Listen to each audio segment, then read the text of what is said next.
Кырымлылар пайтахтан ребере 5 бенге якын кытада ве 1,5 бенден зияде тек Украина пайтахтында кырымлылар ребермек үчүн кайдетилди. Кырымдан келмек талебелерди артакка алмай, тафсилатлыжа Имран Усиновнун левхасында. Фикрет Рифатов Таврия Милли университетінде тылшынас бөлігінде оқи. Бүгін о Украина президент сайлауларының екінші турында рейбере. Мен карар алдым, чүнки bu seçimler мүмкін айтмақ, біз келечегімні seçemiz ve bu bizim hakkımız. Келмеге seçimlerge ve öz hakkını men böyle kullandım мүмкін айтмақ. Рей бермек аққы олмасы үшін Фикрет екінші кере рей берув еріні деңіштіріп, кәғытыны алмаға мәжбүр еді. Чүнки о Қырымда yazылған.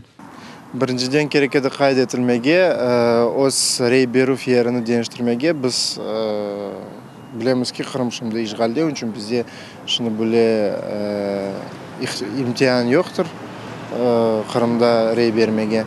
Үшін мында Киевде рей бермек істесен керекеді башта bu registrasyon geçmege. Hepsi yapar. Kimde mındaki propiska olmasa, Kırım propiskası olsa bu prosedurаны mecbur yapmağa. Umumen kıtada 4884 Kırımlı kaydetildi. Onlardan 1,5 binden ziyade Kiev şehrinde ve yarım binden ziyade Kherson vilayetinde. Her bir talebe öz geleceğini saylamak gerek deyip düşünüyor Fikret.